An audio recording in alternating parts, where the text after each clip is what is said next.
There were certain roads in Vietnam that most guys knew by name, roads where your odds of having a bad day were much higher. Thunder Road was one of those places. When I was 18, I was there, and I'm lucky to be here to talk about it. There are many guys who aren't.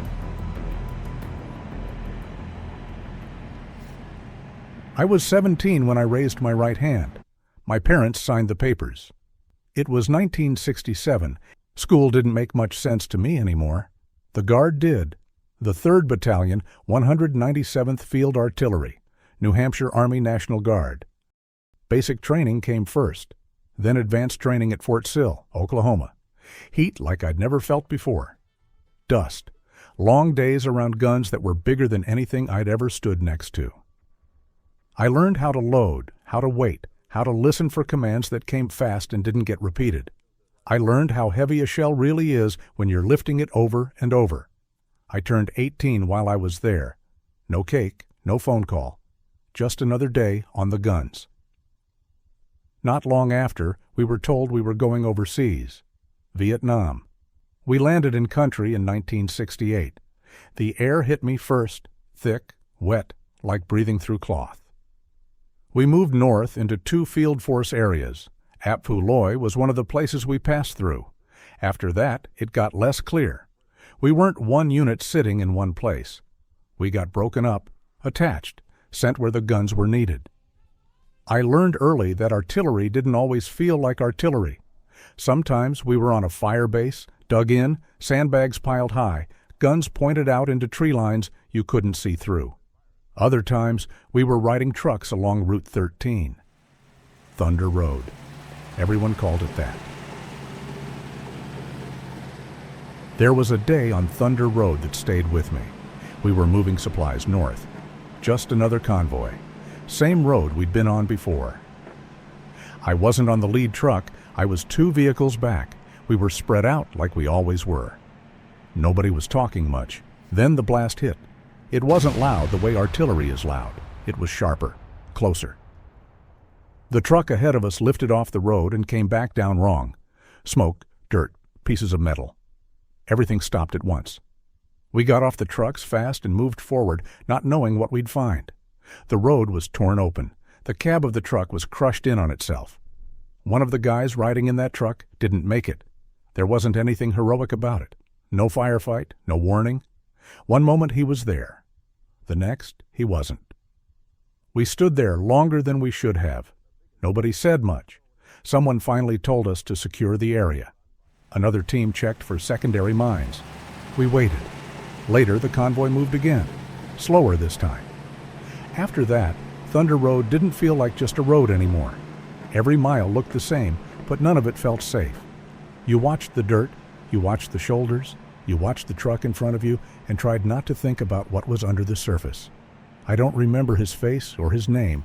I just remember the sound, and then the chaos and the smell, and the silence afterward. The truck scared me more than the guns. Highway 13 wasn't wide. The dirt shoulders dropped off fast. Wrecked vehicles sat off to the side like warnings.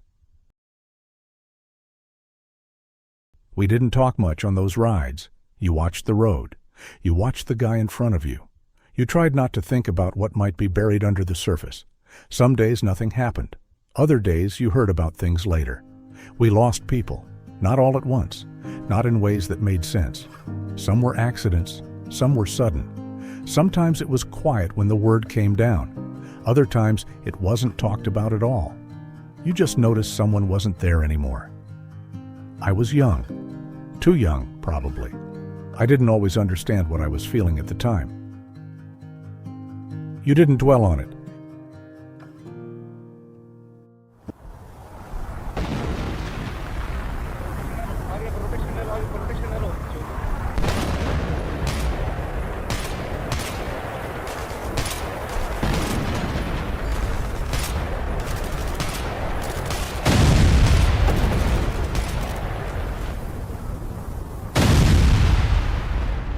The guns fired day and night. Some missions were close, some were far. You never saw what you were shooting at. You just trusted the numbers. Coordinates, elevation, Charge. Fire.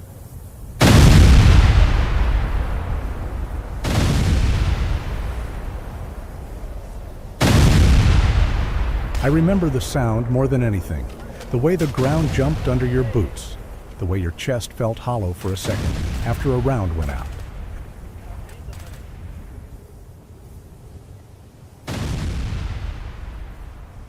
When we weren't firing, we waited. We ate. Sometimes we cleaned. Sometimes we just sat on ammo crates and watched the jungle move in the heat. The jungle always moved. Leaves, shadows, bugs. You learned not to stare too long. Forward observer teams came through sometimes. They looked different, tired, quieter. They'd sit with us for a bit, drink water, wipe their faces, then move on again. They saw more than we did. You could tell. Nights were long. The guns stayed ready. Radios stayed on. Sometimes you fired in the dark, never seeing anything but the flash and smoke. Other nights stayed quiet, and quiet never felt like safety. I wrote letters home. I didn't say much. I told my mother I was fine. I told my father I was learning a lot.